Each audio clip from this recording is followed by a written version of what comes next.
옛날 옛적 조선의 어느 시골 마을에 가난한 농부의 아들 민수가 살았습니다. 이 마을은 산으로 둘러싸이고 논과 밭이 펼쳐진 곳이었지요.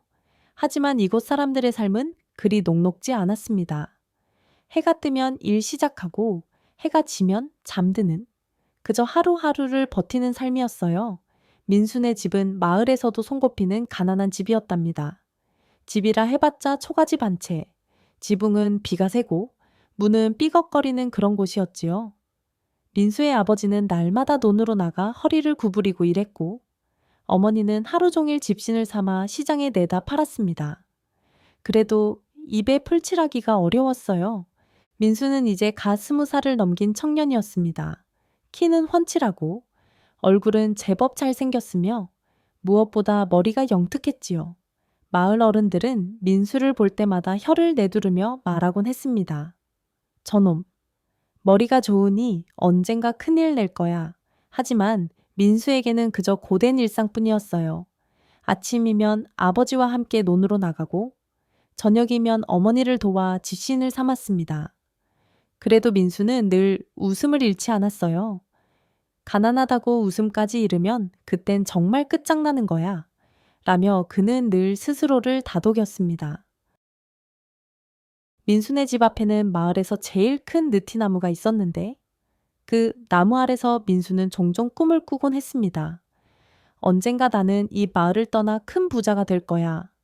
아버지와 어머니께 좋은 옷을 입히고 맛있는 밥을 차려드릴 거야. 민수의 꿈은 단순했지만 그에게는 무엇보다 소중한 목표였습니다. 하지만 꿈은 꿈일 뿐 현실은 냉혹했지요.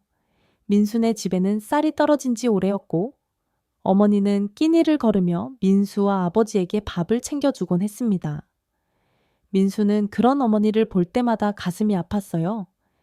내가 뭔가를 해야 해. 이렇게 살면 우리 모두 굶어 죽고 말 거야. 그러던 어느 날 민수는 마을 장터에 집신을 팔러 나갔다가 우연히 은비를 만났습니다. 은비는 마을에서 제일 예쁜 처녀였어요. 눈은 맑은 샘물 같고 입술은 벚꽃처럼 곱게 피었으며 걸음걸이는 마치 바람에 춤추는 버들가지 같았습니다. 마을 청년들은 은비를 보기만 해도 가슴이 두근거렸지요. 민수도 예외는 아니었어요. 그는 은비를 볼 때마다 얼굴이 화끈거리고 말도 제대로 잇지 못했습니다. 은비 아가씨, 오늘도 참 곱게 생겼구먼. 민수는 용기를 내어 말을 걸어보았지만 은비는 그저 고개를 돌리며 픽 웃을 뿐이었습니다. 은비의 집은 민수네와는 달리 제법 넉넉한 편이었어요.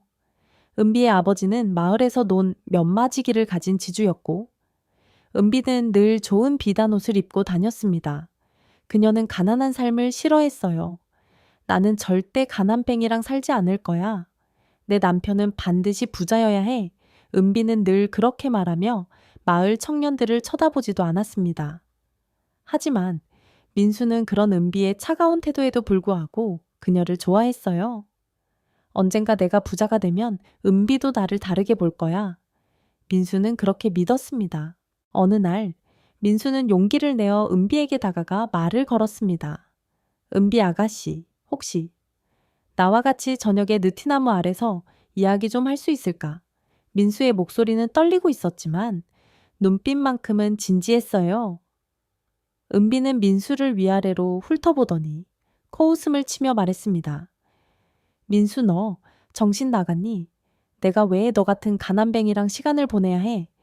너 같은 사람은 나랑 어울리지 않아. 은비의 말은 날카로운 칼처럼 민수의 가슴을 찔렀습니다. 민수는 얼굴이 새빨개져 고개를 숙였어요. 그래? 내가 너무 주제 넘었구나. 민수는 터덜터덜 집으로 돌아왔습니다.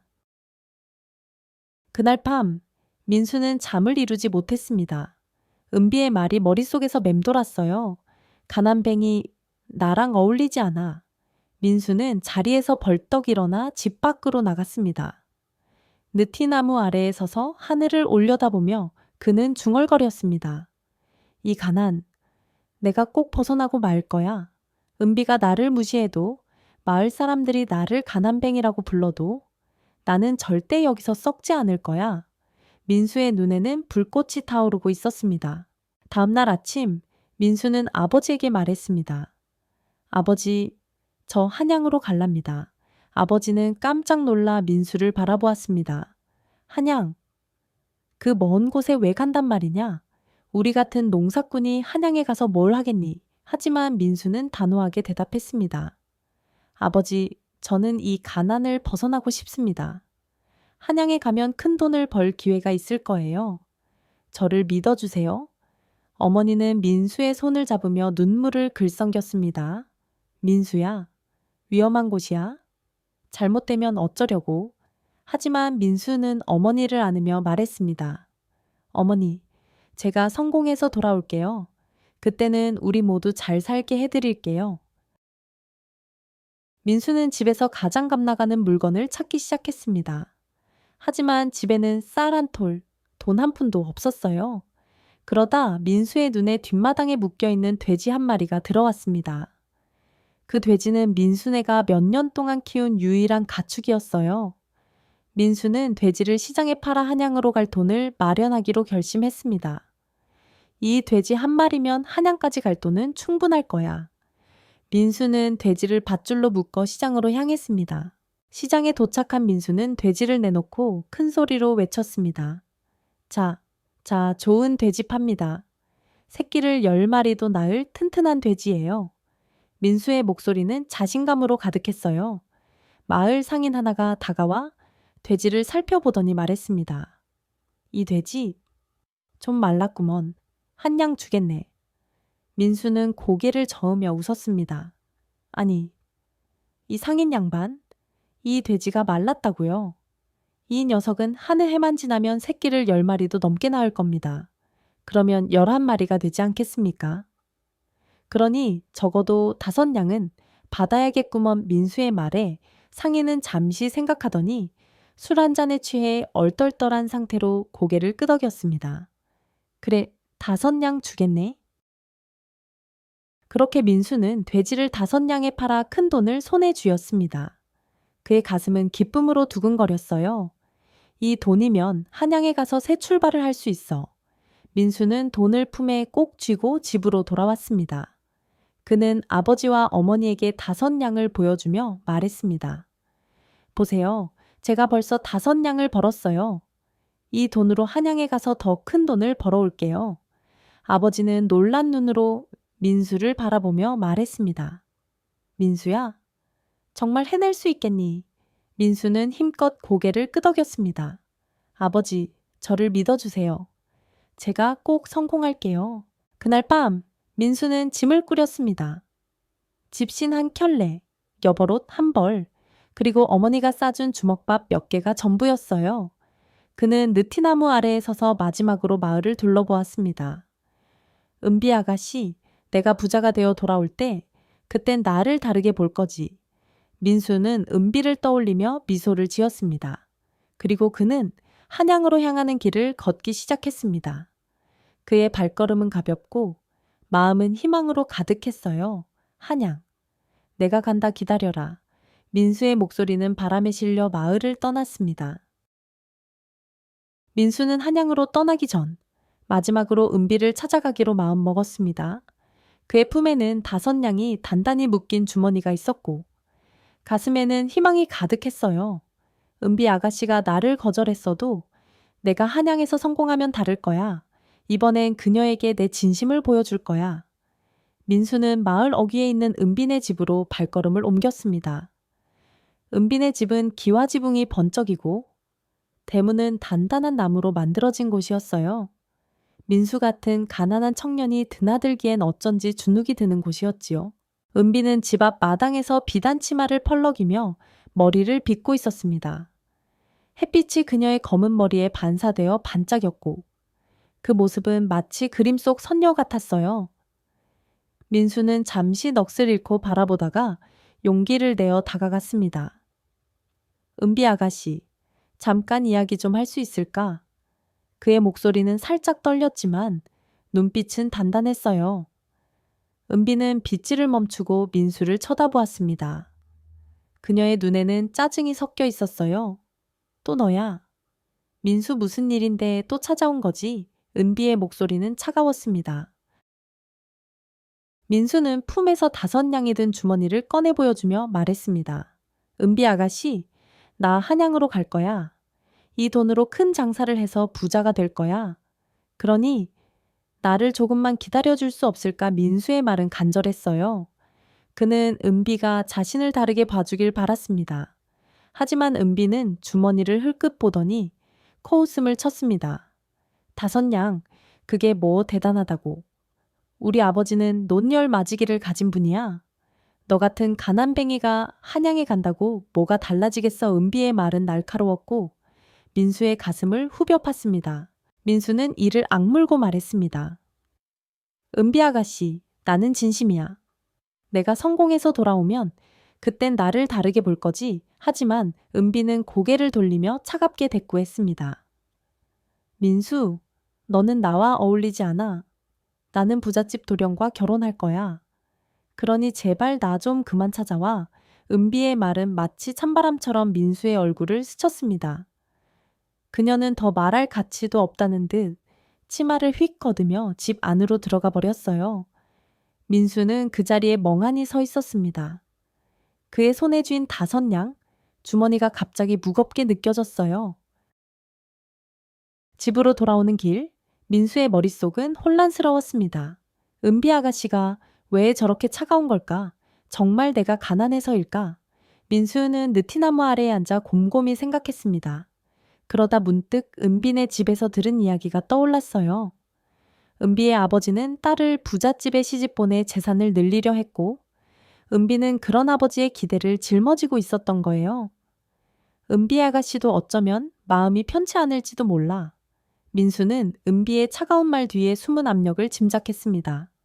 하지만 그걸 알았다고 해서 그의 아픔이 사라지는 건 아니었어요. 그래, 내가 부자가 되면 은비 아가씨도 그녀의 아버지도 나를 다르게 볼 거야. 그날 저녁, 민수는 마을 어귀에 있는 작은 주막으로 향했습니다. 주막은 마을 사람들이 저녁이면 모여 술 한 잔 기울이는 곳이었어요. 민수는 은비의 거절로 상처받은 마음을 달래고 한양으로 떠나기 전 마을 사람들과 마지막 인사를 나누고 싶었습니다. 주막에 들어서자 익숙한 얼굴들이 보였어요. 논의를 마치고 온 아저씨들, 장터에서 물건을 판 아낙네들, 그리고 마을에서 제일 말 많은 철수 아저씨까지. 철수 아저씨는 민수를 보자마자 큰 소리로 외쳤습니다. 오, 민수 아니냐? 너 한양 간다며 큰돈 벌어서 우리 마을 자랑이 될 거지. 민수는 웃으며 고개를 끄덕였습니다. 철수 아저씨, 제가 꼭 성공해서 돌아올게요. 주막 주인은 민수에게 국밥 한 그릇을 내놓으며 말했습니다. 민수야, 한양은 험한 곳이야. 거기 가면 사람들 속이고 돈 뜯기는 일도 많다던데 조심해야 해. 민수는 국밥을 후루룩 먹으며 대답했습니다. 주인 아저씨, 걱정 마세요. 제가 머리 좀 쓰면 다 이겨낼 수 있어요. 그의 말에 주막에 있던 사람들이 웃음을 터뜨렸습니다. 하, 이 녀석 봐, 제법 자신만만하구먼. 그때 주막 문이 열리며 낯익은 얼굴이 들어왔어요. 바로 은비의 오빠, 재훈이었습니다. 재훈은 마을에서 제법 이름난 도령으로 좋은 옷을 입고 다니며 허세를 부리곤 했어요. 그는 민수를 보자마자 비웃으며 말했습니다. 민수, 너 한양 간다며 그깟 5냥 가지고 뭘 하겠다고. 주막 안이 순식간에 조용해졌습니다. 민수는 재훈을 똑바로 쳐다보며 말했습니다. 재훈 도령, 돈이 적어도 꿈은 크죠. 저는 꼭 성공할 겁니다. 재훈은 코웃음을 치며 말했습니다. 꿈 가난뱅이, 꿈은 허황된 거야. 우리 은비는 너 같은 놈 안 만난다니까. 재훈의 말에 민수의 얼굴이 굳어졌습니다. 주막에 있던 사람들은 민수를 걱정스레 바라보았어요. 하지만 민수는 차분히 일어나 재훈에게 말했습니다. 재훈 도령, 은비 아가씨가 저를 안 만나도 상관없어요. 저는 제 길을 갈 겁니다. 민수의 목소리는 단단했어요. 그는 주막 주인에게 국밥 값을 치르고 밖으로 나왔습니다. 차가운 밤 공기가 그의 얼굴을 스쳤지만 민수의 가슴은 뜨거웠어요. 은비 아가씨, 재훈도령, 그리고 이 마을 모두에게 보여줄 거야. 내가 누군지. 민수는 집으로 돌아와 마지막으로 짐을 점검했습니다. 5냥 주머니, 어머니가 싸준 주먹밥, 그리고 집신 1켤레. 그는 방 안에서 잠든 아버지와 어머니를 바라보며 속으로 다짐했습니다.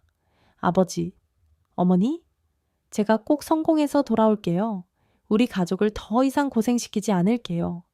민수는 조용히 집을 나섰습니다. 마을은 고요했고 달빛만이 그의 길을 비추고 있었어요.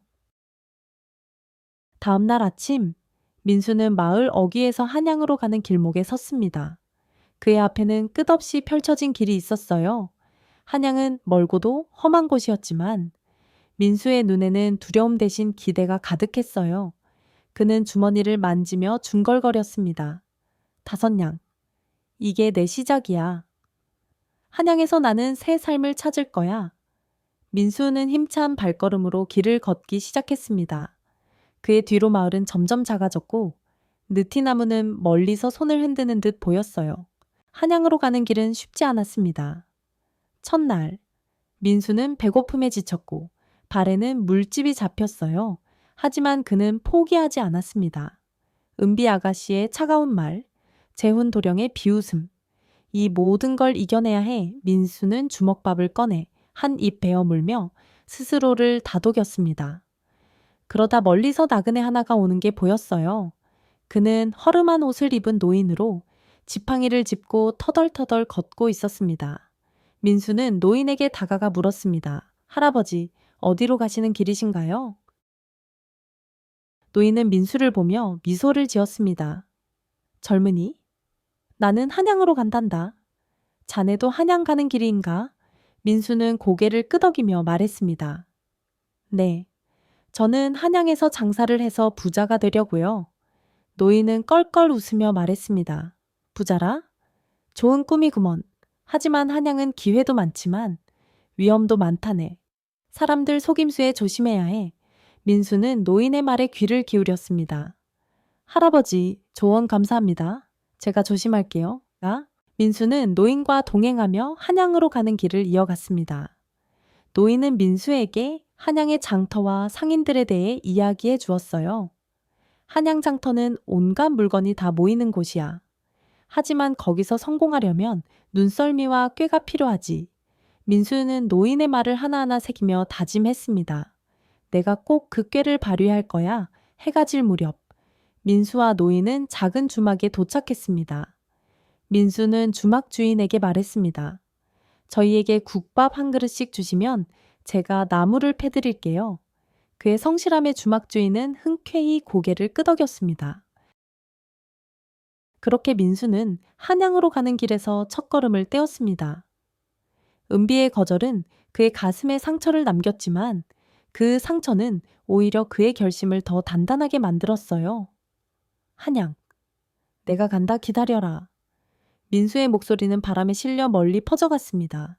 민수는 마을을 떠나 한양으로 향하는 길에 올랐습니다. 그의 등에는 허름한 보따리가, 품에는 5냥이 든 주머니가 있었어요. 발밑의 흙길은 울퉁불퉁했고 멀리 산 그림자가 길게 드리워져 있었지만 민수의 마음은 뜨거웠습니다. 한양에 가면 큰 돈을 벌 기회가 있을 거야.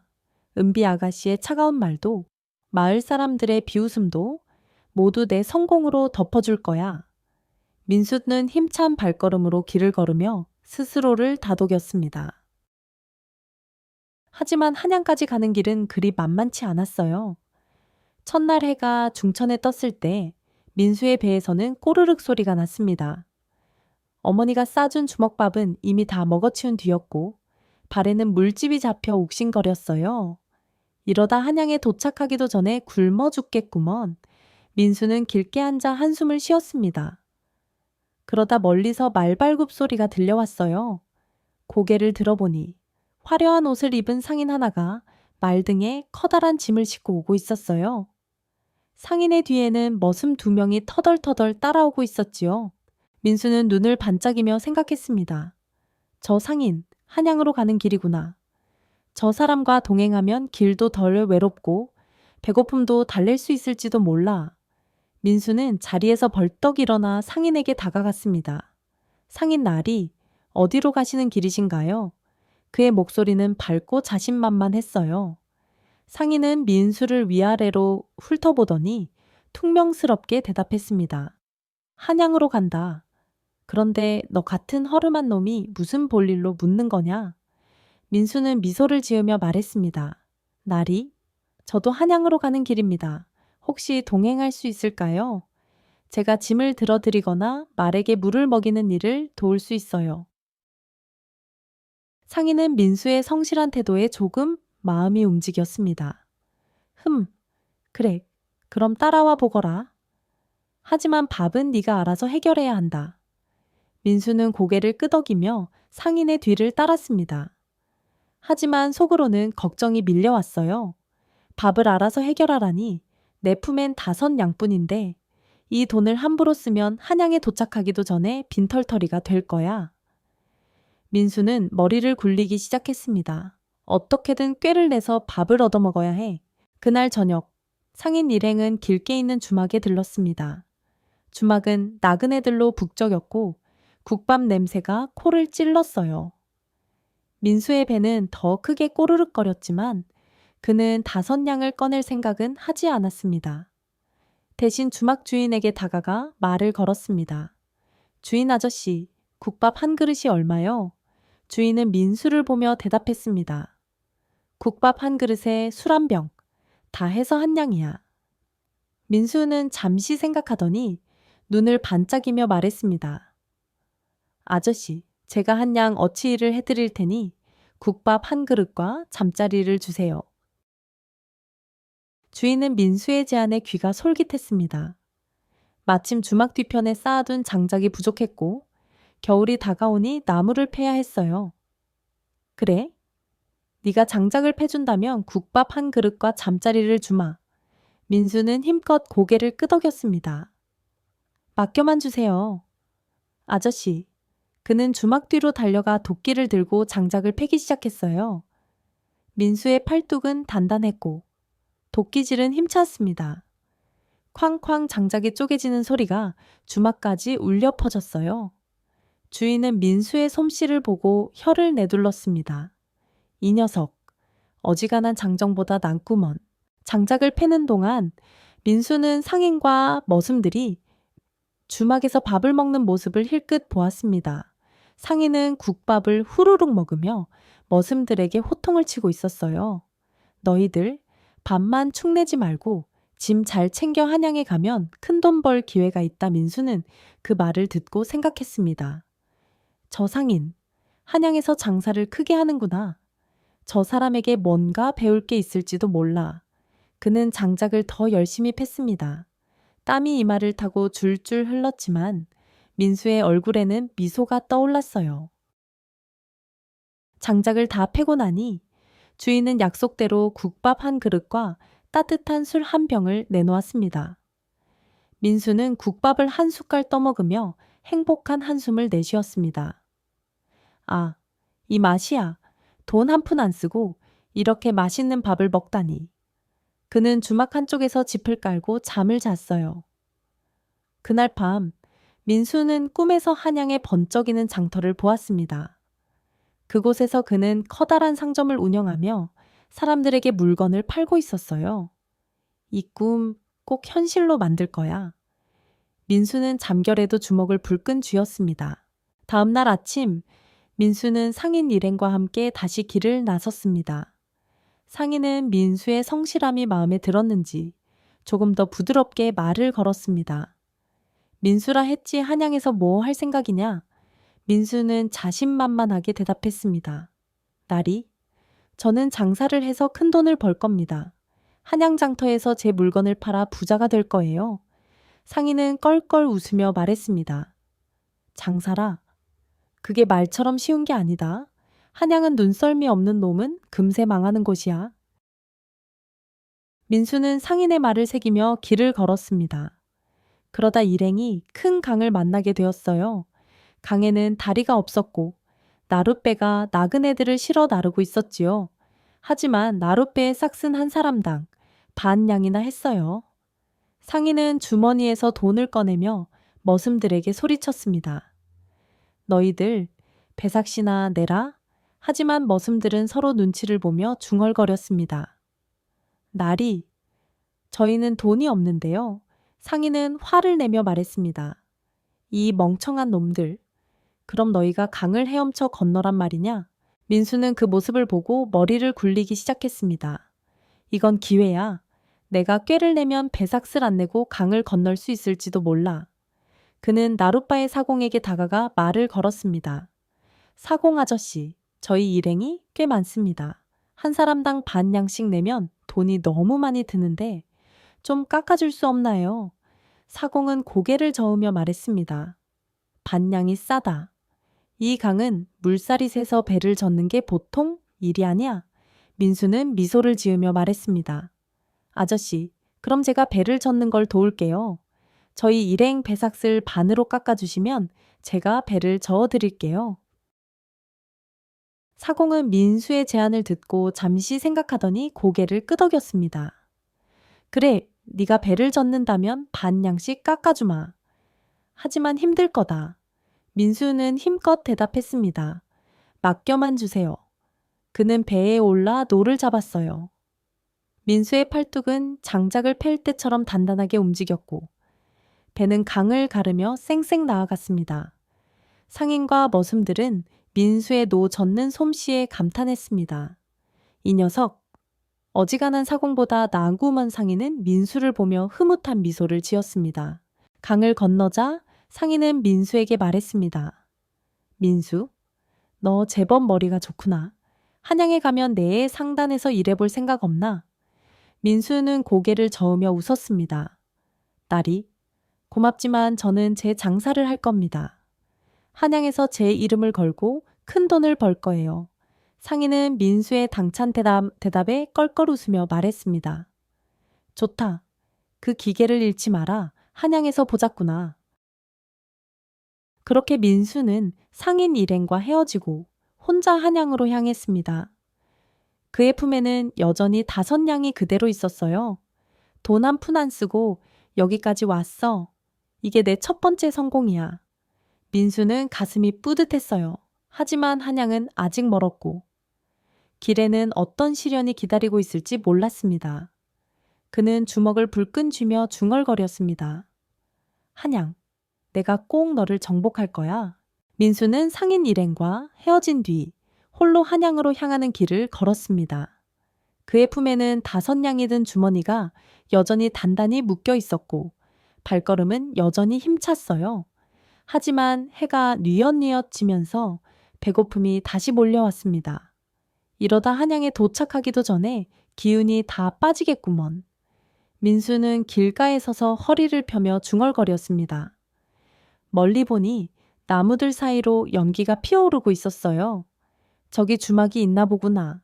저녁을 해결할 기회야 민수는 보따리를 고쳐매고 주막을 향해 걸음을 재촉했습니다. 주막은 나그네들로 북적이는 작은 초가집이었어요. 지붕은 비바람에 낡아 여기저기 구멍이 뚫려 있었고 문은 삐걱거렸지만 안에서는 국밥 냄새가 솔솔 풍겨 나왔습니다. 민수는 주막문을 열고 들어가며 큰 소리로 외쳤습니다. 주인 아저씨, 나그네 하나 왔습니다. 주막 안에는 나이 지긋한 주인과 그의 딸로 보이는 젊은 아가씨가 바쁘게 움직이고 있었어요. 주인은 민수를 보며 퉁명스럽게 물었습니다. 젊은이, 뭐 먹으러 온 거냐? 국밥 한 그릇에 술 한 병, 다 해서 한 냥이다. 민수는 품에 손을 넣어 5냥 주머니를 만지작거렸지만 돈을 꺼낼 생각은 없었어요. 한 냥이라. 그 돈을 쓰면 한양에 도착하기 전에 빈털터리가 되겠지. 그는 눈을 굴리며 주인에게 말했습니다. 아저씨, 제가 한 냥 어치일을 해드릴 테니 국밥 한 그릇과 잠자리를 주세요. 주인은 민수를 위아래로 훑어보더니 고개를 갸웃하며 물었습니다. 무슨 일을 할 수 있겠나? 네가 허약해 보이는데 쓸모가 있겠어. 민수는 가슴을 쭉 펴며 대답했습니다. 아저씨, 저는 농사꾼의 아들입니다. 힘든 일이라면 자신 있어요. 주막에 필요한 일이 있으면 말씀해 보세요. 주인은 잠시 생각하더니 주막 뒤편을 가리키며 말했습니다. 저기 지붕이 빛에서 골칫거리야. 겨울이 오기 전에 고쳐야 하는데 인부 부를 돈이 없단 말이지. 네가 지붕을 고칠 수 있다면 국밥 2그릇에 잠자리까지. 주마 민수는 눈을 반짝이며 대답했습니다. 그거야 식은 죽 먹기죠. 맡겨만 주세요. 그는 주막 뒤로 달려가 지붕을 살펴보았어요. 지붕은 지프로 엮여 있었지만 곳곳이 썩고 구멍이 뚫려 있었어요. 이걸 고치려면 짚을 새로 엮고 나무로 틀을 보강해야겠구나. 민수는 소매를 걷어붙이고 일을 시작했습니다. 민수는 먼저 주막 근처에서 마른 짚을 모아왔어요. 그의 손놀림은 빠르고 정확했어요. 농사꾼의 아들로 자라며 짚을 다루는 일에는 이골이 났거든요.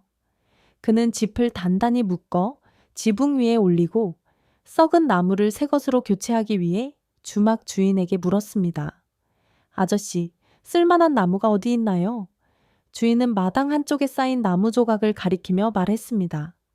저기 있는 걸 써. 하지만 조심해라. 지붕에서 떨어지면 큰일이야. 민수는 웃으며 대답했습니다.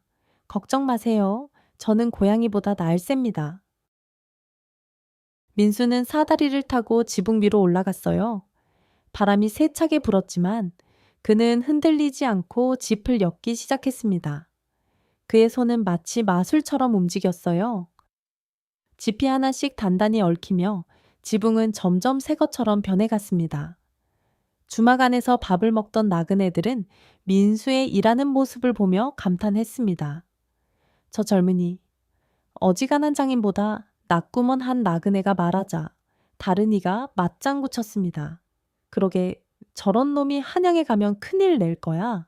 주인의 딸, 연하는 민수가 지붕 위에서 일하는 모습을 몰래 지켜보았어요. 연하는 18살의 얌전한 아가씨로 주막 일을 도우며 아버지를 돕고 있었지요. 그녀는 민수의 성실한 모습에 마음이 살짝 설렜습니다. 저 청년 참 듬직하구나. 한양에 가서 무슨 일을 하려는 걸까? 연하는 쟁반에 물 한 사발을 담아 민수에게 가져갔어요. 청년, 물 좀 드세요. 이렇게 더운 날 힘들게 일하시니 땀이 폭포수 같네요. 민수는 지붕 위에서 물을 받아 마시며 웃었습니다. 고맙소. 아가씨 이 정도 일은 저한테 아무것도 아니에요. 민수는 해가 질 때까지 지붕을 고쳤습니다. 지붕은 이제 단단하고 새 것처럼 보였어요. 그는 사다리에서 내려와 손을 털며 주인에게 말했습니다. 아저씨, 지붕 다 고쳤습니다. 비가 와도 새지 않을 거예요. 주인은 지붕을 보고 깜짝 놀랐습니다. 이 녀석 정말 솜씨가 좋구나. 약속대로 국밥 2그릇과 잠자리를 주마그는 연화에게 소리쳤습니다. 연화야, 국밥 2그릇 푸짐하게 내어놓어라. 민수는 주막 한쪽에 앉아 국밥을 먹기 시작했어요. 뜨끈한 국밥 한 숟갈이 입에 들어가자 배고픔이 눈 녹듯 사라졌습니다. 아, 이 맛이야 돈 한 푼 안 쓰고 이렇게 맛있는 밥을 먹다니. 민수는 행복한 미소를 지었습니다. 연하는 민수 옆에 앉아 조심스럽게 물었습니다. 청년, 한양에 가서 무슨 일을 하시려고요? 민수는 국밥을 한 입 더 먹으며 대답했습니다. 아가씨, 저는 장사를 해서 부자가 될 겁니다. 한양 장터에서 제 물건을 팔아 큰 돈을 벌 거예요. 연하는 민수의 당찬 말에 눈을 동그랗게 떴습니다. 부자라. 정말 대단한 꿈이네요. 하지만 한양은 험한 곳이라던데 조심하셔야 해요. 민수는 고개를 끄덕이며 말했습니다. 고마워요. 아가씨, 저는 꾀가 많아서 어떤 어려움도 이겨낼 겁니다. 그의 말에 연하는 살짝 웃으며 고개를 끄덕였어요. 그럼 한양에서 꼭 성공하시길 빌게요. 그날 밤 민수는 주막 한쪽에서 짚을 깔고 잠을 잤습니다. 지붕을 고치느라 몸은 피곤했지만 마음은 가벼웠어요. 돈을 안 쓰고 밥을 먹고 잠자리까지 얻었어. 이게 내 2번째 성공이야. 그는 꿈속에서 한양의 장터를 보았어요. 그곳에서 그는 번쩍이는 물건을 팔며 사람들에게 둘러싸여 있었지요. 이 꿈 꼭 현실로 만들 거야. 민수는 잠결에도 미소를 지었습니다. 다음날 아침, 민수는 주인과 연화에게 인사를 하고 다시 길을 나섰습니다. 주인은 민수에게 주먹밥 하나를 쥐어주며 말했습니다. 젊은이, 한양에서 큰일 내고 돌아오거라. 연하는 부끄러운 듯 고개를 숙이며 말했습니다. 청년, 조심히 가세요. 한양에서 성공하시길. 민수는 두 사람에게 큰절을 하며 대답했습니다. 아저씨, 아가씨, 고마웠어요. 제가 한양에서 성공해서 돌아올게요. 그는 보따리를 메고 힘찬 발걸음으로 주막을 떠났습니다. 한양은 이제 멀지 않았어요. 민수의 가슴은 기대로 두근거렸습니다. 그는 주머니를 만지며 중얼거렸습니다. 5냥, 아직 그대로야. 이제 한양에 가서 진짜 장사를 시작할 때야.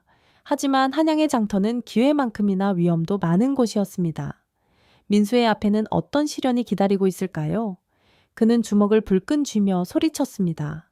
한양, 내가 간다 기다려라.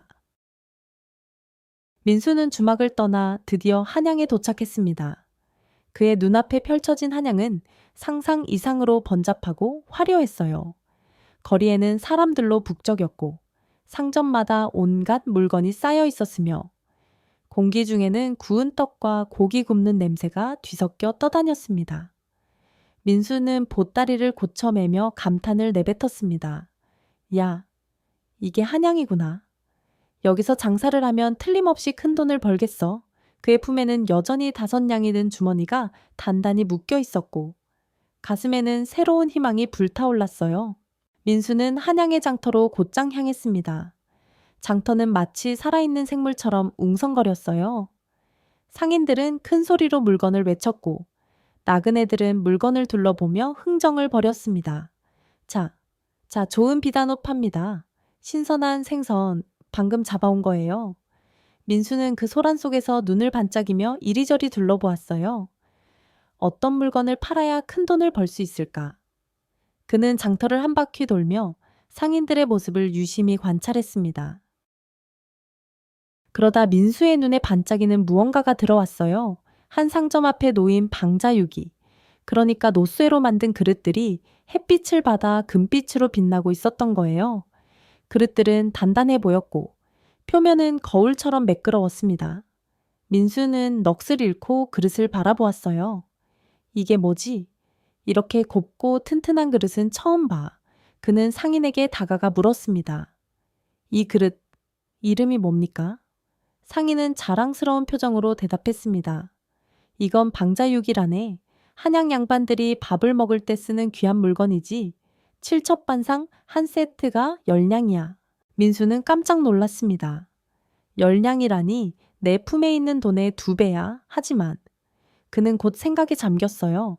이렇게 귀한 그릇을 한양에서 사서 시골에 가면 더 비싸게 팔 수 있지 않을까. 시골 사람들은 이런 물건을 보면 홀딱 반할 거야.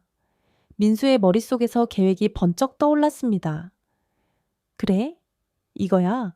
방자유기를 팔아서 큰 돈을 벌자. 그는 상인에게 다시 물었습니다. 이 그릇 어디서 만드는 겁니까? 장사를 시작하려면 만드는 곳을 알아야겠소. 상인은 민수를 위아래로 훑어보더니 퉁명스럽게 대답했습니다. 젊은이, 장사 경험이 있나 방자유기는 대장간에서 만드는 거야. 하지만 장사는 그리 호락호락하지 않다네. 민수는 미소를 지으며 대답했습니다. 경험은 없지만 배울 마음은 가득합니다. 대장간이 어디 있는지 알려주시면 감사하겠소. 상인은 민수의 당찬 태도에 살짝 감동했는지 손으로 장터 끝자락을 가리켰습니다. 저쪽 골목으로 쭉 가다 보면 대장간이 나와. 하지만 조심해라. 대장장이들은 까다로운 사람들이야. 민수는 상인에게 고개를 숙여 인사하고 대장간으로 향했습니다. 골목은 좁고 어두웠지만 멀리서 망치 두드리는 소리가 쾅쾅 울려 퍼졌어요. 대장간에 도착하자 불꽃이 튀는 가운데 덩치 큰 대장장이가 노쇠를 두드리고 있었습니다. 민수는 조심스럽게 말을 걸었습니다. 대장장이 날이 방자유기를 사러 왔습니다. 장사를 시작하려고요. 대장장이는 땀을 닦으며 민수를 쳐다보았어요. 장사 너 같은 젊은 놈이 뭘 한다고 장사를 하겠다고 나섰나. 방자 6위는 비싼 물건이야. 칠첩반상 한 세트가 대장간에선 5냥이지만 장터에선 10냥에 팔린다네. 민수는 귀가 번쩍 뜨였습니다. 5냥이라? 그럼 장터에서 팔면 배로 남는 장사구나. 그는 품에 있는 5냥을 떠올리며 생각했습니다. 내 돈으로 딱 한 세트를 살 수 있어. 이걸 잘 팔면 큰 돈을 벌 기회야. 민수는 대장장에게 말했습니다. 나리, 칠첩반상 한 세트를 주시오. 제가 이걸 팔아서 성공할 겁니다. 대장장이는 민수의 자신만만한 모습에 피식 웃으며 말했습니다. 좋다. 내 돈이나 내놓거라. 하지만 장사는 머리와 끈기가 있어야 한다. 쉽게 망하지 않도록 조심해라. 민수는 품에서 5냥을 꺼내 대장장이에게 건넸습니다. 그의 손은 살짝 떨렸지만 눈빛은 단단했어요. 대장장이는 방자 6위 한 세트를 조심스럽게 포장해 민수에게 건넸습니다. 민수는 그릇을 품에 안고 가슴이 두근거렸어요. 이게 내 첫 번째 장사 물건이야. 이걸로 한양에서 이름을 날릴 거야. 그는 대장간을 나와 다시 장터로 돌아왔습니다. 하지만 장사는 민수가 생각했던 것처럼 쉽지 않았어요. 그는 방자 6위를 들고 장터 한복판에 자리를 잡고 큰 소리로 외쳤습니다. 자, 한양에 귀한 방자 6위 팝니다. 칠첩반상, 단돈 10냥입니다. 하지만 지나가는 사람들은 민수를 힐끗 보고 그냥 지나쳤어요. 한양 사람들은 방자 6위를 이미 많이 보았고 민수처럼 허름한 차림의 청년에게 쉽게 돈을 내지 않았습니다. 1시간이 지나고 2시간이 지나도 한 세트도 팔리지 않았어요. 민수의 목소리는 점점 작아졌고 입에는 땀이 송골송골 맺혔습니다. 그러다 한 중년 부인이 민수의 물건을 보며 다가왔습니다. 그녀는 비단 옷을 입고 있었고 품위 있는 분위기를 풍겼어요. 젊은이, 이 방자육이 어디서 났나 품질이 좋아 보이는구나. 민수는 기뻐하며 대답했습니다. 부인, 이건 한양 최고의 대장간에서 만든 겁니다. 튼튼하고 곱게 빛나는 물건이에요. 칠첩반상 한 세트, 10냥이면 충분합니다. 부인은 그릇을 유심히 살펴보더니 고개를 저으며 말했습니다. 10냥은 너무 비싸다. 8냥으로 깎아주면 사겠네. 민수는 당황했습니다. 8냥이라니? 내가 5냥에 샀는데 8냥에 팔면 이윤이 너무 적어. 하지만 부인이 가려는 기색을 보이자 그는 급히 말했습니다. 좋습니다. 부인 첫 손님이시니 특별히 8냥에 드리겠습니다. 부인은 미소를 지으며 돈을 내고 방자유기를 받아갔어요. 민수는 8냥을 손에 쥐고 가슴이 뛰었어요. 첫 장사 성공이야. 3냥을 남겼어. 하지만 곧 현실이 그를 덮쳤습니다. 이제 내 손엔 물건이 없어. 다시 대장간에 가야 하나. 민수는 장터 한쪽에 앉아 고민에 잠겼습니다. 한 세트를 팔아 3냥을 남겼지만 이 속도로 장사를 하면 부자가 되려면 100년이 걸리겠구나. 그는 장터를 둘러보며 상인들의 모습을 다시 관찰했습니다. 어떤 상인은 손님과 농담을 주고받으며 물건을 팔았고 어떤 상인은 물건을 싸게 팔아 많은 손님을 끌어모았어요. 민수는 깨달았습니다. 장사는 물건을 파는 게 다가 아니야. 손님의 마음을 사야 해. 그는 다시 대장간으로 가기로 마음 먹었습니다. 대장간에 돌아온 민수는 대장장이에게 말했습니다. 나리, 방자유기 한 세트를 더 주시오.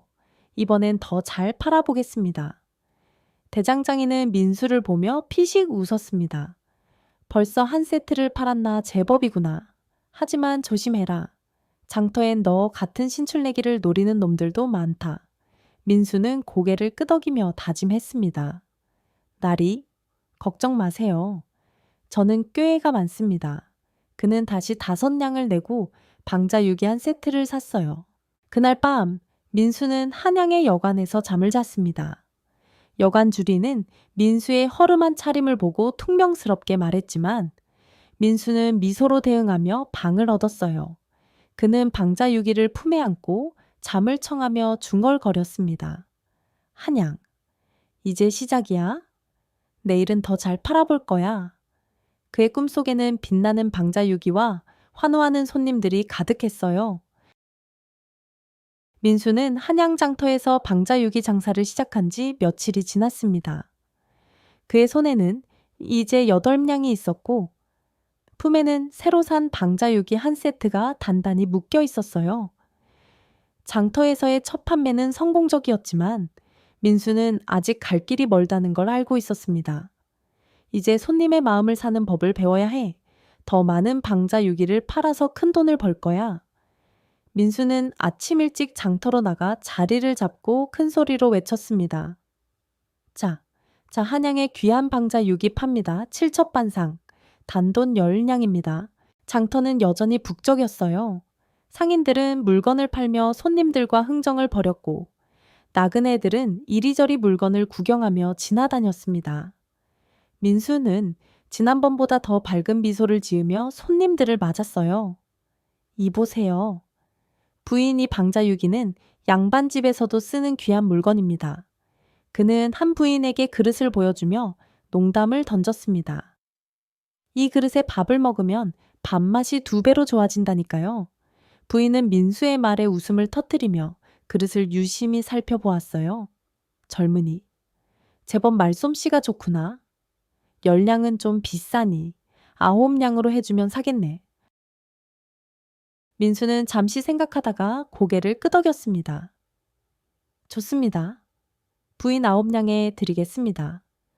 그는 방자유기를 건네고 9냥을 받으며 가슴이 뿌듯했어요. 또 한 세트 팔았어. 이번엔 4냥을 남겼구나. 민수는 점점 자신감이 붙었습니다. 그는 장터에서 손님들과 농담을 주고받으며 물건을 팔았고 하루가 끝날 무렵에는 또 한 세트를 팔아 총 8냥의 이윤을 남겼습니다. 이 속도면 곧 큰 돈을 벌겠어. 민수는 장터를 떠나며 미소를 지었습니다. 하지만 한양 장터는 기회만큼이나 위험이 도사리는 곳이었어요. 다음 날 아침 민수가 장터에 자리를 잡고 방자유기를 펼쳐놓자 웬 덩치 큰 사내들이 우르르 몰려왔습니다. 그들은 허름한 옷을 입고 있었지만 눈빛은 날카롭고 험악했어요. 그중 우두머리로 보이는 사내가 민수 앞에 떡하니 서며 말했습니다. 야, 너 어디서 굴러먹은 놈이 여기에 와서 장사를 하느냐? 민수는 깜짝 놀랐지만 침착하게 대답했습니다. 저는 한양에서 장사를 시작한 민수라고 합니다. 방자유기를 팔고 있소. 우두머리는 코웃음을 치며 말했습니다. 민수 처음 듣는 이름이구먼. 여긴 우리 구역이야. 네가 여기서 장사를 하려면 우리에게 돈을 내야 해. 민수는 눈을 가늘게 뜨며 물었습니다. 돈이라니요? 장터에서 장사를 하는데 왜 돈을 내야 합니까?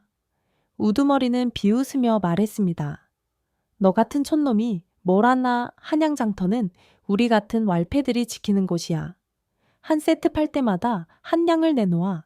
민수는 화가 치밀었지만 주먹을 꾹 쥐며 참았습니다. 이 사람들 터무니없구나 하지만 지금 싸우면 방자유기가 망가질 거야. 민수는 억지로 미소를 지으며 말했습니다. 조소, 형님들. 제가 아직 장사를 시작한 지 얼마 안 됐으니 이번엔 봐주시오. 다음에 돈을 드리겠습니다. 하지만 왈패들은 민수의 말을 무시하고 방자유기를 발로 차기 시작했어요. 쨍그랑 노소의 그릇이 바닥에 떨어지며 흠집이 났습니다. 민수는 이를 악물고 달려들었지만 왈패들은 숫자가 많아 민수를 밀쳐냈어요. 우두머리는 비웃으며 말했습니다. 이건 경고다. 촌놈 다음에 돈 안 내면 이 그릇뿐만 아니라 내 뼈도 부셔주마. 왈패들은 껄껄 웃으며 장터를 떠났습니다. 민수는 바닥에 주저앉아 망가진 방자유기를 바라보았어요. 그의 가슴은 분노와 절망으로 가득했지만 곧 이를 악물었습니다. 이대로 포기할 순 없어, 이 왈패들. 내가 꾀를 내서 혼내줄 거야. 그는 망가진 그릇을 챙겨 장터 한쪽으로 물러났습니다. 이 그릇은 흠집이 났으니 상품 가치가 떨어졌어. 새 걸 사려면 또 5냥이 필요해. 하지만 이 왈패들을 그냥 두면 장사를 계속할 수 없어. 민수는 장터를 둘러보며 생각했습니다. 혼자 싸우는 건 어리석어. 다른 상인들과 힘을 합쳐야 해. 민수는 장터에서 방자유기를 파는 다른 상인들을 찾아 나섰습니다. 그는 한 노련한 상인, 최 노인을 만났어요. 최 노인은 백발이 성성한 노인이었지만 눈빛은 매처럼 날카로웠어요. 민수는 최 노인에게 공손히 인사하며 말했습니다. 최 노인 나리, 저는 방자유기를 파는 민수라고 합니다. 장터의 왈패들 때문에 곤란을 겪었소. 나리도 그자들에게 시달린 적이 있으신가요? 최 노인은 민수를 보며 한숨을 쉬었습니다. 민수라 했나 그 왈패들, 우리 모두를 괴롭히는 놈들이야. 매달 돈을 대라고 협박하지. 하지만 우리끼리 똘똘 뭉치지 않으니 그놈들이 기승을 부리는 거야. 민수는 눈을 반짝이며 말했습니다. 나리, 그럼 우리 상인들이 힘을 합쳐 그놈들을 쫓아내면 어떻겠소? 제가 꾀를 낼 테니 함께해 주시겠소? 최 노인은 민수의 당찬 말에 흥미를 보였습니다. 젊은이, 제법 배짱이 있구나. 어떤 꾀를 낼 건지 말해보거라. 민수는 낮은 목소리로 계획을 설명했습니다. 왈패들은 우리가 따로따로일 때 약한 걸 이용해요. 우리가 한꺼번에 돈을 안 낸다고 버티면 그놈들도 함부로 못할 겁니다. 그리고 장터의 손님들에게 왈패들의 행패를 알리면 그놈들 입지가 좁아질 거예요. 최 노인은 민수의 말을 듣고 고개를 끄덕였습니다. 좋은 생각이야. 하지만 위험할 수도 있다. 그래도 너 같은 젊은이가 나서니 나도 힘을 보태주마. 그는 다른 상인들을 불러 모았어요. 방자유기를 파는 상인들, 떡을 파는 아낙네, 생선을 파는 아저씨까지 모두 민수의 계획을 듣기 위해 모였습니다. 민수는 상인들 앞에 서서 힘주어 말했습니다. 여러분, 왈패들은 우리를 갈라놓고 약탈해요. 하지만 우리가 하나가 되면 그놈들을 이길 수 있습니다. 내일부터 돈을 안 내고 손님들에게 그놈들의 행패를 알립시다. 상인들은 처음엔 망설였지만 민수의 열정에 마음이 움직였어요. 떡 파는 아낙네가 말했습니다. 민수 청년, 내 말이 맞다. 우리도 더 이상 참을 수 없어 생선 파는 아저씨도 맞장구 쳤습니다. 그래, 그놈들한테 한 방 먹여주자. 민수는 상인들의 지지에 가슴이 벅찼습니다. 여러분, 고맙습니다. 내일부터 시작합시다. 다음 날, 민수와 상인들은 계획을 실행에 옮겼습니다. 왈패들이 다시 장터에 나타나 돈을 요구하자 민수는 단호하게 말했습니다. 형님들, 오늘은 돈이 없소. 우리 상인들 모두 돈을 안 낼 거요. 왈패의 우두머리는 화를 내며 소리쳤습니다. 뭐라? 이 촌놈이 배짱이 두둑하구나. 하지만 그 순간 다른 상인들이 민수 곁으로 몰려들었습니다. 최 노인이 나서며 말했습니다. 이놈들, 더 이상 우리를 괴롭히지 마라. 이제 우리 상인들이 하나가 됐다. 상인들은 일제히 소리쳤습니다. 맞다. 너희 행패를 장터에 다 알릴 거다. 왈패들은 숫자가 많았지만 상인들의 당열된 모습에 기가 꺾였어요. 민수는 기회를 놓치지 않고 손님들에게 외쳤습니다. 여러분, 이 왈패들이 우리 상인들을 괴롭혀 물건 값을 올리게 만듭니다. 이런 놈들을 장터에서 쫓아내야 합니다. 손님들은 웅성거리며 왈패들을 비난하기 시작했어요. 저런 놈들 때문에 장터가 시끄럽구나. 쫓아내자 왈패들은 손님들의 눈초리에 밀려 결국 꼬리를 내리고 장터를 떠났습니다. 민수는 상인들과 손을 맞잡으며 기뻐했습니다. 여러분, 우리가 해냈어요. 최 노인은 민수의 어깨를 두드리며 말했습니다. 민수, 내 덕분이야. 앞으로도 우리 함께 장터를 지키자. 민수는 고개를 끄덕이며 다짐했습니다.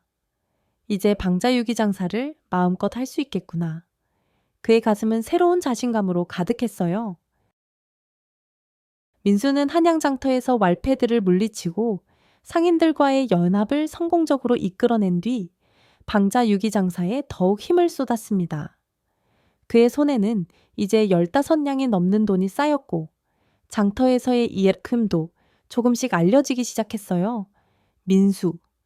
그 젊은이 왈패들을 쫓아내고 장터를 지켰지 상인들은 민수를 볼 때마다 엄지를 치켜 세웠고 손님들 사이에서도 그의 방자유기는 입소문이 났습니다. 민수는 매일 아침 장터로 나가며 다짐했습니다. 이제 시작이야. 더 큰 상단을 만들어 한양에서 내 이름을 떨치겠어. 그러던 어느 날 민수는 방자유기를 더 사기 위해 다시 대장간으로 향했습니다. 대장간은 여전히 뜨거운 열기와 망치 소리로 가득했어요. 대장장이 박노인은 민수를 보자 반갑게 맞았습니다. 오, 민수 아니냐? 요즘 장터에서 내 이름이 창쟁하다던데. 민수는 웃으며 대답했습니다. 날이 과찬이십니다. 다 상인들 덕분이죠. 오늘은 방자육이 2세트를 사러 왔소. 박노인은 고개를 끄덕이며 그릇을 준비했어요. 좋다. 네가 이렇게 잘해나가니 나도 힘이 나는구나. 그때 대장간 안쪽에서 젊은 아가씨가 물 한 사발을 들고 나왔어요.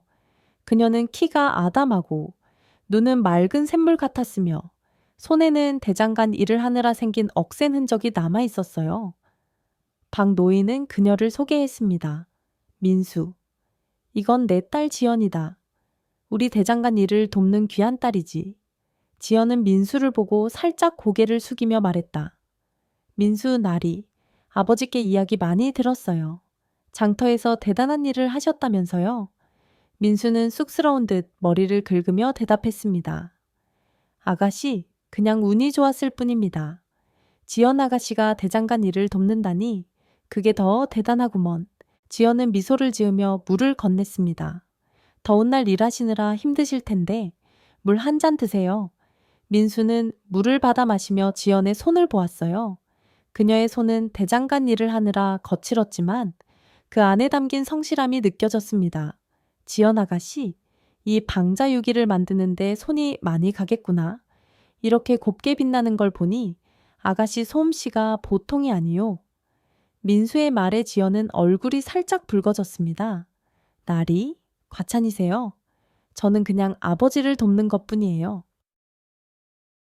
민수는 지연과 이야기를 나누며 그녀의 열정에 끌렸습니다. 지연은 대장간 일을 사랑했고 방자유기의 제작 과정을 설명할 때는 눈이 반짝였어요. 이 노쇠를 녹이고 두드릴 때 불꽃이 튀는 게 마치 별이 떨어지는 것 같아요. 저는 그걸 보는 게 좋아요. 민수는 지연의 말에 감탄하며 생각했습니다. 이 아가씨, 참으로 마음이 따뜻하고 성실하구나. 그는 대장간을 떠나며 지연에게 말했다. 아가씨, 다음에 또 뵙겠습니다. 방자육이 잘 부탁하오. 지연은 미소로 답하며 손을 흔들었어요. 며칠 뒤 민수는 장터에서 방자유기를 팔던 중 뜻밖의 손님을 만났습니다. 비단 옷을 곱게 차려입은 부인이 하인 2명을 대동하고 그의 앞에 섰어요. 부인은 품위가 넘쳤고 눈빛은 날카로우면서도 따뜻했어요. 젊은이, 네가 민수라던가 장터에서 왈패들을 쫓아냈다는 그 청년 말이야. 민수는 깜짝 놀라 공손히 인사했습니다. 부인, 저를 어떻게 아신 겁니까? 저는 그저 방자유기를 파는 민수일 뿐입니다. 부인은 미소를 지으며 말했습니다. 내 하인들이 장터 소문을 전해져 오지. 내 방자유기가 곱다던데 어디 보여주겠나? 민수는 방자유기를 펼쳐 보이며 설명했습니다. 부인, 이건 한양 최고의 대장간에서 만든 칠첩반상입니다. 빛이 나고 튼튼해서 양반집에 딱 맞는 물건이죠. 한 세트에 10냥입니다. 부인은 그릇을 유심히 살펴보더니 고개를 끄덕였습니다. 과연 곱구나. 한 세트만 사가겠네. 민수는 기뻐하며 그릇을 포장해 건넸고 부인은 10냥을 내주었습니다. 그러더니 부인은 덧붙였어요. 민수, 내일 우리 집으로 와서 방자유기를 더 보여주겠나? 내 딸이 좋은 그릇을 좋아하거든. 민수는 기회를 놓칠세라 대답했습니다. 부인, 감사합니다. 내일 꼭 찾아뵙겠습니다. 부인은 미소를 지으며 하인들과 함께 떠났어요. 민수는 10냥을 손에 쥐며 생각했습니다. 양반집 부인이 내 물건을 샀어. 이건 큰 기회야. 그는 다음 날을 위해 방자유기를 더 준비하기로 하고 다시 대장간으로 향했습니다. 대장간에서 민수는 지연을 다시 만났습니다. 지연은 이번엔 노쇠를 두드리는 일을 돕고 있었어요. 그녀는 민수를 보자 반갑게 웃으며 말했습니다. 민수 나리, 또 오셨네요. 이번엔 무슨 일이신가요? 민수는 방자유기 2세트를 사러 왔다고 설명하며 부인의 초대를 이야기했습니다. 지연 아가씨, 양반집 부인이 저를 집으로 초대했어요. 방자유기를 더 사가려는 것 같소. 지연은 눈을 동그랗게 뜨며 말했습니다. 양반집이라니 대단하네요, 민수나리. 정말 큰일을 하시겠구나. 민수는 지연과 함께 방자유기를 고르며 그녀의 이야기에 귀를 기울였습니다. 지연은 대장간이 최근 돈이 부족해 어려움을 겪고 있다고 털어놓았어요. 아버지가 나이 드셔서 일을 많이 못하시는데 대장간을 지키려면 돈이 필요해요. 민수 나리 같은 분이 우리 그릇을 많이 사주시면 큰 도움이 돼요. 민수는 지연의 말에 마음이 움직였습니다. 지연 아가씨, 내가 장사를 잘해서 대장간에 큰 돈을 가져다 줄게요. 약속하오. 지연은 민수의 진심에 미소를 지었습니다. 나리, 그 말 믿겠습니다. 다음 날 민수는 부인이 알려준 양반집으로 향했습니다. 집은 기와 지붕이 번쩍이고 대문은 웅장했어요. 하인이 민수를 안내하자 안방 마루에서 부인과 젊은 아가씨가 기다리고 있었습니다. 아가씨는 18살쯤 되어 보였고 비단옷을 입은 모습이 마치 그림 속 선녀 같았어요. 부인은 아가씨를 소개했습니다. 민수, 이건 내 딸 혜린이다. 혜린이, 이 청년이 장터에서 유명한 민수란다. 혜린은 부끄러운 듯 고개를 숙이며 말했습니다. 민수 나리, 만나서 반갑습니다. 어머니께 이야기 많이 들었어요. 민수는 공손히 인사하며 방자유기를 펼쳐 보였습니다. 혜린 아가씨, 부인, 이건 최고의 방자유기입니다. 빛이 나고 튼튼해서 집안의 품격을 높여줄 거요. 혜린은 그릇을 보며 눈을 반짝였습니다. 정말 곱네요. 이렇게 빛나는 그릇은 처음 봐요. 부인은 미소를 지으며 말했습니다. 민수, 내 물건이 마음에 드는구나. 한 세트를 사겠네. 그리고 내일도 한 세트 더 가져오너라. 민수는 기뻐하며 열량을 받고 그릇을 건넸습니다. 혜리는 민수와 이야기를 나누며 그의 성실함에 호감을 느꼈어요. 민수 날이 장터에서 왈패들을 쫓아냈다고 들었어요. 정말 용감하시네요. 민수는 쑥스러운 듯 웃으며 대답했습니다. 아가씨, 그냥 상인들끼리 힘을 합친 것뿐입니다. 저는 그저 장사를 잘하고 싶을 뿐이요. 혜리는 민수의 겸손한 태도에 미소를 지었습니다. 나리, 그런 마음이 참 좋네요. 앞으로도 좋은 일 많이 하시길 빌게요. 민수는 양반집을 나서며 생각했습니다. 지연 아가씨는 성실하고 열정적이고 혜린 아가씨는 따뜻하고 품이 있구나. 두 사람 다 참 좋은 분들이야. 그는 두 여인의 귀여움에 마음이 살짝 설렜지만 곧 고개를 저었습니다. 민수야, 정신 차려. 지금은 장사에 집중할 때야. 한양에서 성공해야 부모님을 편하게 해드릴 수 있어. 그는 방자유기를 더 사기 위해 다시 대장간으로 향했습니다. 민수는 한양 장터에서 방자유기 장사를 점점 키워가며 이름을 날리고 있었습니다. 그의 손에는 이제 20냥이 넘는 돈이 쌓였고 장터의 상인들 사이에서 민수, 그 젊은이라는 칭찬이 오갔어요. 지연과 혜린, 두 아가씨의 따뜻한 마음도 민수의 가슴을 설레게 했지만 그는 여전히 장사에 집중했습니다. 지금은 성공해야 할 때야. 부모님을 편히 모시려면 더 큰 돈을 벌어야 해. 민수는 매일 아침 장터로 나가며 다짐을 새겼습니다. 그러던 어느 날 장터에 불길한 소문이 돌기 시작했어요. 민수와 상인들이 쫓아냈던 왈패들이 다시 돌아와 상인들을 괴롭히고 있다는 거였습니다. 이번엔 더 험악한 패거리까지 끌고 와 장터를 쑥대밭으로 만들겠다고 으름장을 놓았어요. 민수는 이 소문을 듣고 눈살을 찌푸렸습니다. 그놈들 아직도 정신 못 차렸구나. 이번엔 더 단단히 혼내줘야겠어. 그는 상인들을 모아 계획을 세우려 했지만 상인들은 두려움에 떨며 망설였어요. 민수야, 이번엔 놈들이 칼까지 들고 다닌다던데 우리 힘으론 어림없어. 민수는 고민에 빠졌습니다. 상인들만으론 힘들겠구나. 더 큰 힘이 필요해. 그는 혜린의 어머니, 양반집 부인을 떠올렸어요. 부인은 한양에서 영향력 있는 집안의 안주인으로 그녀의 말 한마디면 왈패들을 싹 쓸어버릴 수 있는 권세가 있었습니다. 민수는 부인의 집으로 찾아가기로 마음먹었습니다. 부인께 도움을 청하면 장터를 지킬 수 있을 거야. 그는 방자유기 한 세트를 들고 부인의 집으로 향했습니다. 양반집 대문 앞에서 민수는 하인에게 정중히 부탁했습니다. 부인께 민수가 왔다고 전해주시오. 방자유기를 가져왔습니다. 하인은 민수를 안방 마루로 안내했어요. 부인은 혜린과 함께 차를 마시며 민수를 맞았습니다. 민수, 또 왔구나. 오늘은 무슨 일로 찾아온 것이냐. 민수는 공손히 인사하며 방자유기를 펼쳤습니다. 부인, 이건 새로 만든 칠첩반상입니다. 혜린 아가씨께 보여드리려 가져왔소. 혜린은 그릇을 보며 미소를 지었습니다. 민수 날이 정말 곱네요. 어머니, 이거 사면 좋겠어요. 부인은 그릇을 살펴보며 고개를 끄덕였지만 곧 민수의 얼굴을 뚫어지게 바라보았어요. 민수, 네가 단순히 그릇을 팔러 온 게 아닌 것 같구나. 무슨 고민이 있으면 말해보거라. 민수는 잠시 망설이다가 입을 열었습니다. 부인, 실은 장터의 왈패들이 다시 나타났습니다. 상인들이 두려움에 떨고 있고 저 혼자 힘으로는 막기 어렵습니다. 부인께서 도움을 주시면 장터를 지킬 수 있을 것 같습니다.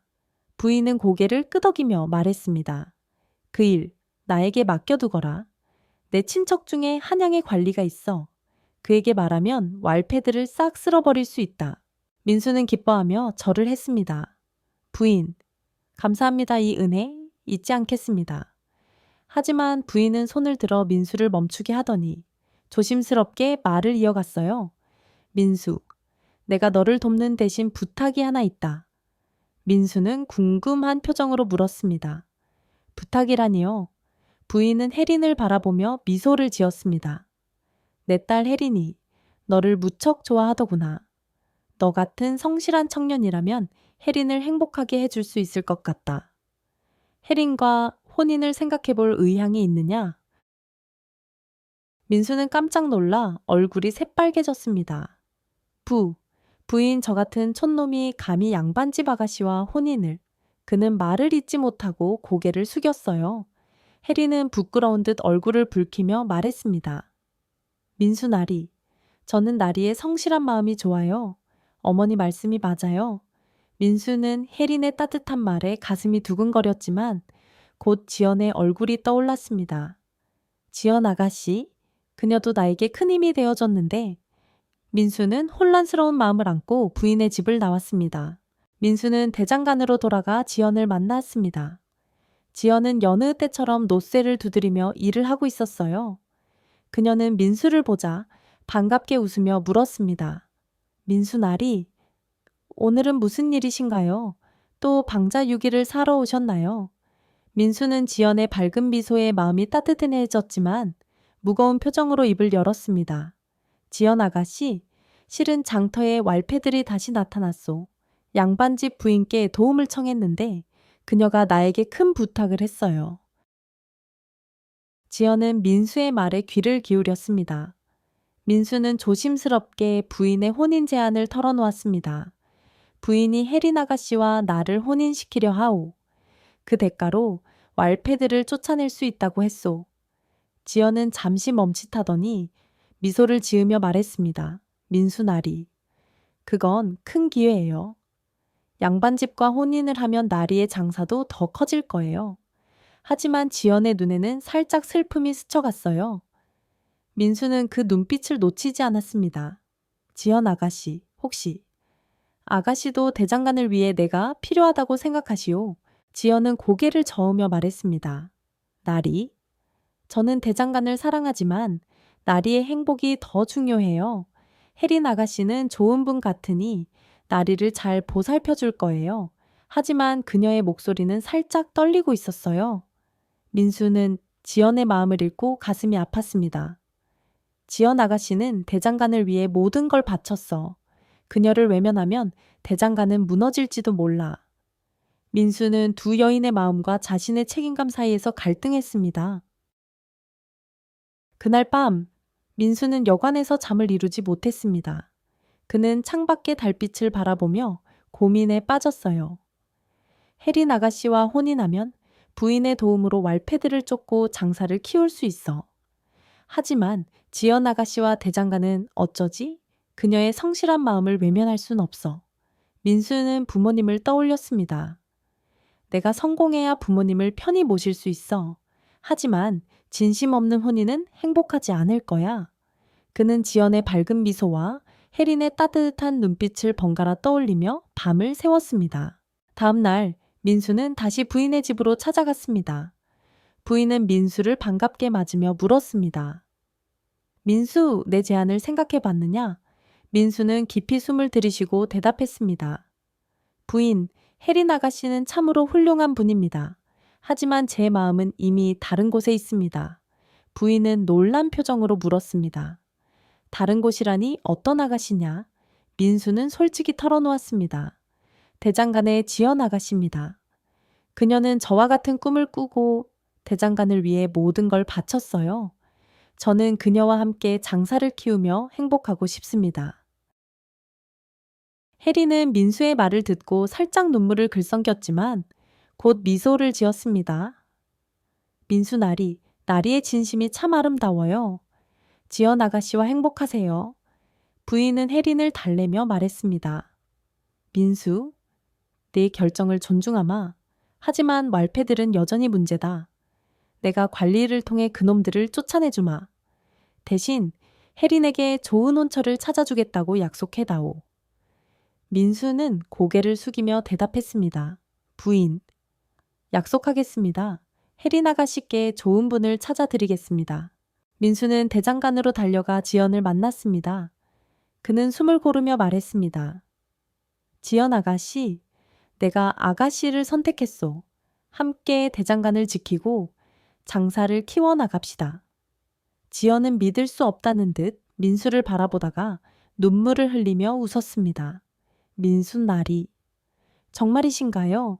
저를 위해 그런 큰 결정을? 민수는 지연의 손을 잡으며 말했습니다. 아가씨, 내 마음은 진심이요. 우리 함께 한양에서 큰일을 해봅시다. 민수는 지연과 손을 맞잡고 새로운 다짐을 했습니다. 왈패들은 부인께서 처리해 줄 거야. 이제 우리는 장사에만 집중하면 돼. 그의 가슴은 사랑과 책임감으로 가득했어요. 민수는 지연을 선택하고 그녀와 함께 대장간을 지키며 장사를 키워나가겠다는 다짐을 굳혔습니다. 그의 손에는 스무냥이 넘는 돈이 있었고 가슴에는 새로운 꿈이 불타올랐어요. 지연 아가씨와 함께라면 한양에서 큰일을 해낼 수 있어. 민수는 장터로 돌아와 방자 유기 장사를 더욱 열심히 했습니다. 하지만 왈패들의 위협은 여전히 장터를 어둡게 들이우고 있었어요. 양반집 부인이 관리를 통해 왈패들을 쫓아낼 준비를 하고 있었지만 민수는 상인들과의 단열로 스스로 문제를 해결하고 싶었습니다. 부인의 도움도 고맙지만 우리 힘으로 장터를 지켜야 진정한 승리야. 민수는 장터의 상인들을 다시 모았습니다.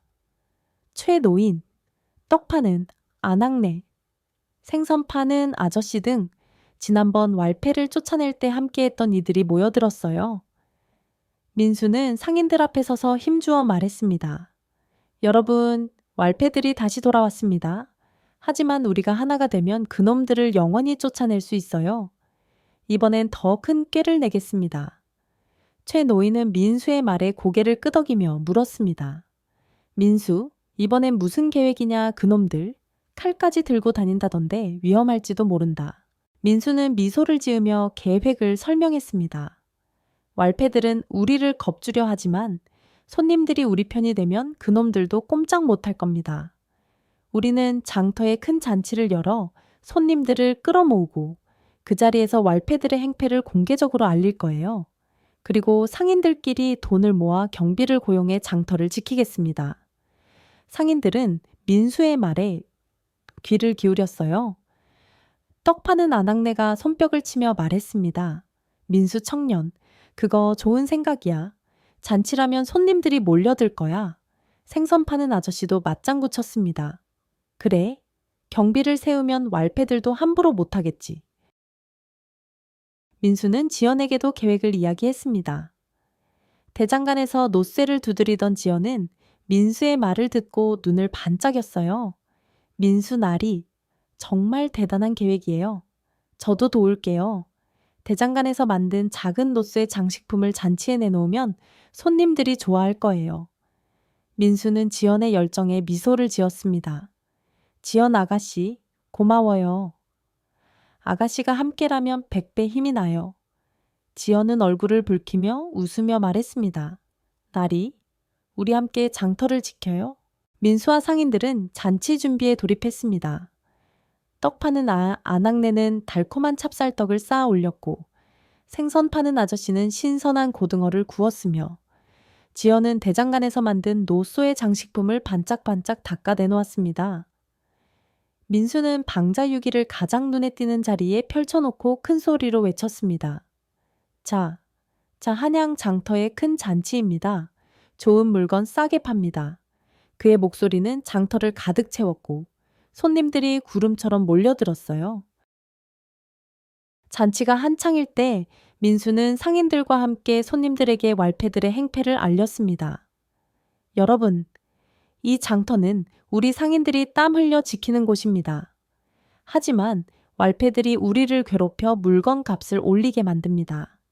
여러분이 우리와 함께 해주시면 이 장터를 깨끗이 지킬 수 있습니다. 손님들은 웅성거리며 동의했어요. 저런 놈들? 쫓아내야지.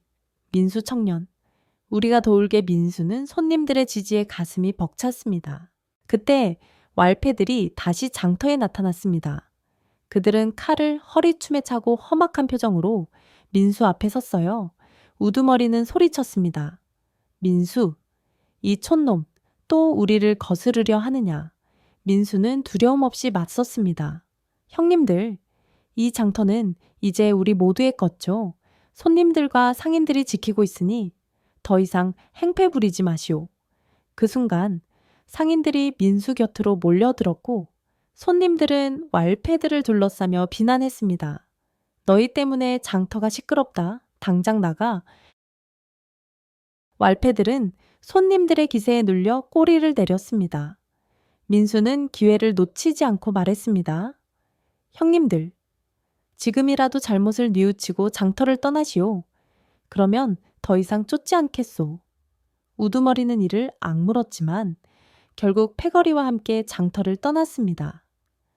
상인들과 손님들은 환호하며 민수의 어깨를 두드렸어요. 민수, 네가 해냈다. 이제 장터가 평화로워질 거야.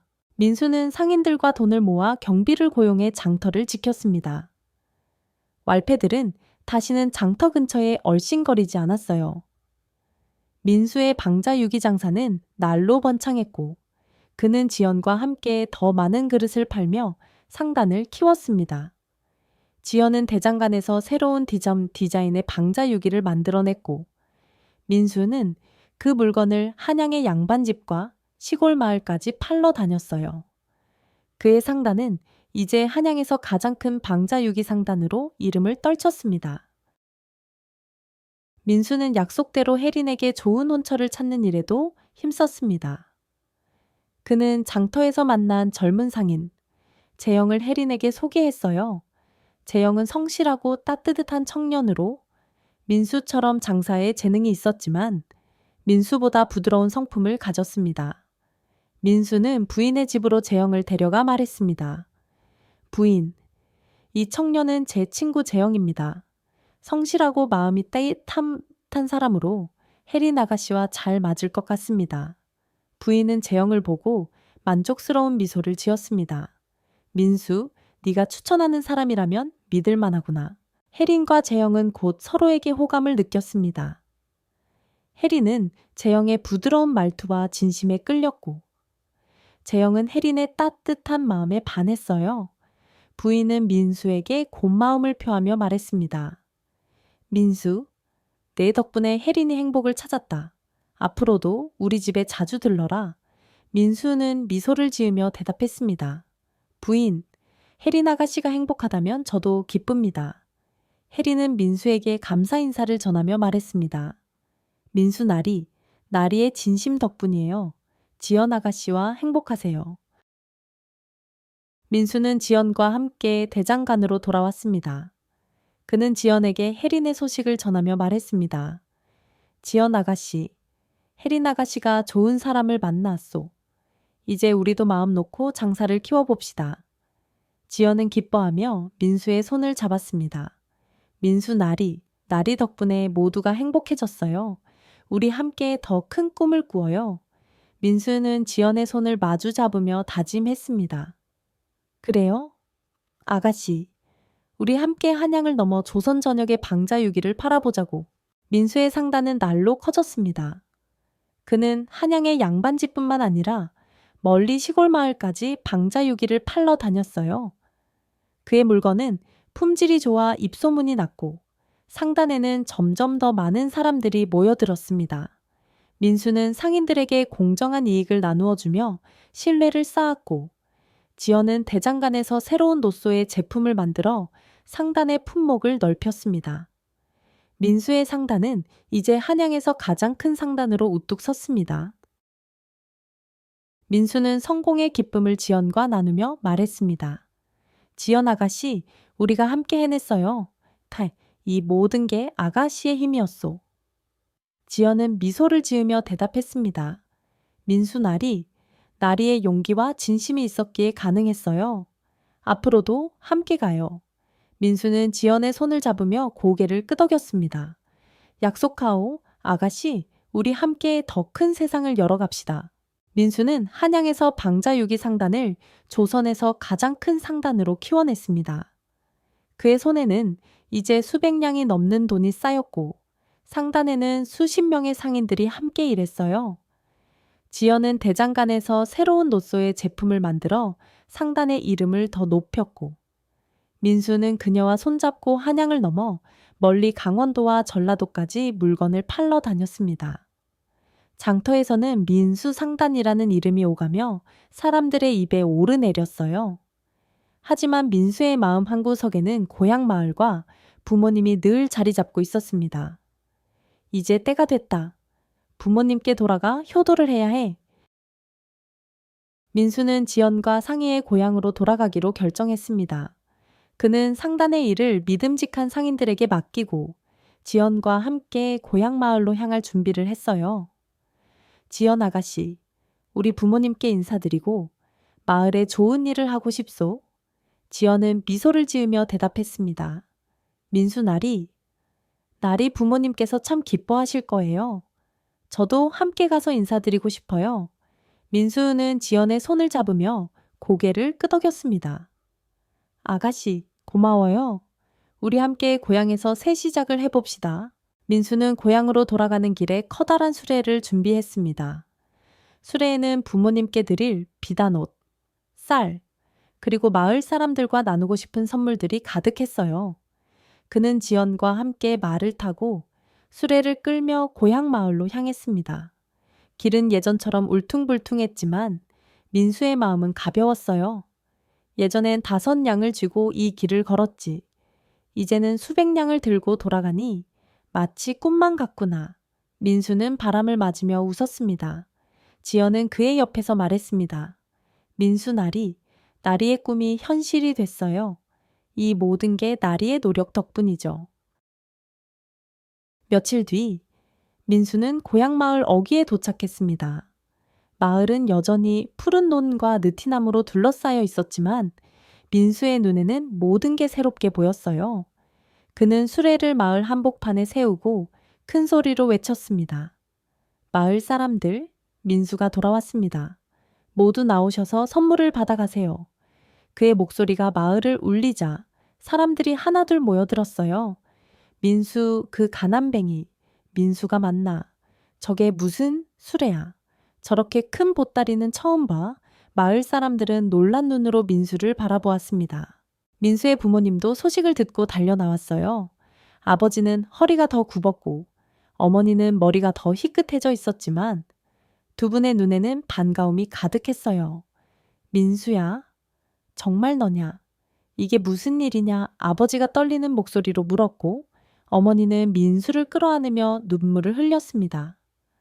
아들아, 이렇게 살아 돌아오다니, 네가 잘 지냈다니, 그걸로 됐다. 민수는 부모님께 큰 절을 올리며 말했습니다. 아버지, 어머니, 제가 약속 지켰습니다. 이제 고생 안 하셔도 돼요. 민수는 수레에서 비단옷과 쌀을 꺼내 부모님께 드렸습니다. 그는 마을 사람들에게도 떡과 옷감을 나누어 주며 말했습니다. 여러분, 제가 한양에서 장사로 성공했습니다. 이건 마을에 보답하는 마음입니다. 마을 사람들은 민수의 선물에 환호하며 박수를 쳤어요. 민수, 네가 이렇게 큰 일을 하다니. 우리 마을의 자랑이구나. 느티나무 아래에는 웃음소리가 가득했고 마을은 마치 잔치판처럼 떠들썩해졌습니다. 민수는 부모님을 모시고 집으로 돌아왔습니다. 초가집은 여전히 낡았지만 민수는 곧 새 집을 지을 계획을 세웠어요. 그는 지연을 부모님께 소개하며 말했습니다. 아버지, 어머니, 이 아가씨는 지연입니다. 한양에서 저와 함께 장사를 키운 소중한 사람이에요. 지연은 공손히 절을 하며 말했습니다. 아버님, 어머님, 민수 나리와 함께 행복하게 살겠습니다. 어머니는 지연의 손을 잡으며 미소를 지었습니다. 지연 아가씨, 참 곱구나. 민수를 잘 부탁하마 아버지도 고개를 끄덕이며 말했습니다. 민수야, 네가 이런 좋은 아가씨를 만났으니 이 아비도 마음이 놓이는구나. 민수는 마을의 논과 밭을 사들이기 시작했습니다. 그는 마을에서 가장 넓은 땅을 부모님께 드리며 말했습니다. 아버지, 이제 농사 힘들게 지을 필요 없습니다. 이 땅에서 나오는 소출로 편히 사세요. 부모님은 민수의 효심에 눈물을 흘렸습니다. 민수야, 네가 이렇게 큰일을 하다니. 우리가 무슨 복으로 이런 아들을 뒀는지 민수의 부모님은 순식간에 마을에서 가장 큰 지주가 되었고 마을 사람들은 그들을 존경의 눈으로 바라보았어요. 그러던 중 민수는 마을 한쪽에서 낯익은 얼굴을 발견했습니다. 바로 은비였어요. 은비는 예전처럼 곱게 차려입지 않고 허름한 치마를 입고 논에서 일하고 있었습니다. 그녀의 얼굴은 피로로 얼룩져 있었고 눈빛은 예전의 오만함을 잃은 듯했어요. 민수는 은비에게 다가가 조용히 말을 걸었습니다. 은비 아가씨, 오랜만이요. 은비는 민수를 보고 깜짝 놀라 고개를 숙였습니다. 민수, 네가 이렇게 성공했다는 소문은 들었어. 내가 예전에 한 말이 정말 미안해. 은비는 떨리는 목소리로 말을 이어갔습니다. 그때 내가 너를 무시하고 차갑게 굴었지. 부잣집 도령과 결혼하고 싶었는데 그 도령은 우리 집 재산만 탐내고 날 버렸어.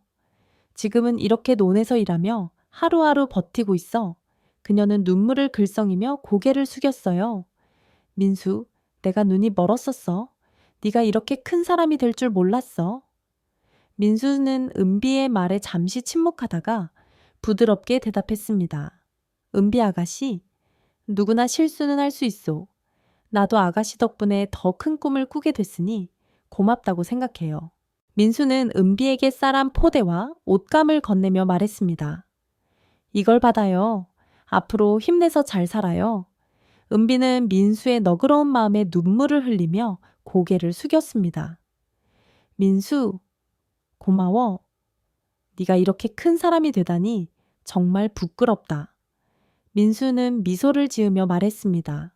아가씨, 과거는 잊고 새롭게 시작하면 돼요. 나도 그렇게 했소. 은비는 민수의 말에 힘을 얻은 듯 고개를 끄덕였습니다. 민수는 마을에 학교를 세우는 일에도 힘썼습니다. 그는 마을 아이들이 가난 때문에 배우지 못하는 것을 안타깝게 여겼어요. 내가 성공한 건 머리와 끈이 덕분이야. 아이들에게도 그 기회를 주고 싶어 그는 마을 한가운데에 작은 서당을 세우고 선생을 불러 아이들을 가르치게 했습니다. 마을 사람들은 민수의 선행에 감탄하며 말했습니다. 민수, 네가 우리 마을의 은인이다. 아이들은 서당에서 책을 읽으며 웃었고 마을은 점점 활기로 가득 찼습니다. 민수는 지연과 함께 마을에서 조촐한 혼례를 올렸습니다. 느티나무 아래에서 열린 혼례는 마을 사람들로 북적였어요. 지연은 곱게 한복을 차려입고 민수와 손을 잡았고 민수는 그녀를 보며 말했습니다. 지연 아가씨, 이제 우리 함께 행복한 가정을 꾸립시다. 지연은 미소를 지으며 대답했습니다. 민수 나리의 꿈이 곧 제 꿈이에요. 앞으로도 함께 가요. 마을 사람들은 두 사람을 축복하며 떡을 나누었고 느티나무는 그들의 행복을 지켜보는 듯 바람에 살랑거렸습니다. 민수는 성공했지만 초심을 잃지 않았습니다. 그는 한양으로 돌아가 상단을 더 키웠고 지연과 함께 조선 전역의 방자유기를 팔았습니다. 그의 상단은 마을 사람들에게 일자리를 주었고 마을은 점점 부유해졌어요.